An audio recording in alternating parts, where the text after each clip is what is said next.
Are you tired of InDesign defaulting to the same old boring fonts like Minion Pro or Myriad Pro? Now, it may not seem like such a big deal, but if you have to constantly change the font that you're using, that quickly adds up to a whole lot of wasted time. So today, I'm going to show you how to set the new default font for your existing InDesign document, or how to set a new default for the entire program. So you'll want to stick around so you can find out how to do this for both scenarios. So first, let's start by setting a document default. Here we have our sample document. And if we go ahead and grab our type tool, or use the T shortcut to bring that up, create our text box, and start typing, our default font automatically shows up as Minion Pro. So let's delete that text box. And now we have to make sure that we have nothing selected.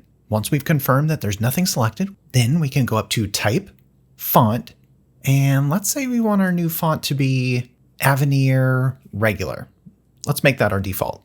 Once we click that, it doesn't seem like anything happened. But if we again bring up our Type tool and create a new text box and start typing, we can see that Avenir is now our default font. And now every time we start a new text box within this document, it will automatically use that font. So that's great for saving time within your document.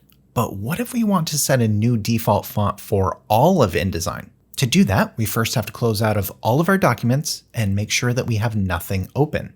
So we should be here at the opening InDesign screen. Then we do exactly what we did before. Go up to Type, Font, and this time we'll select Universe, Condensed.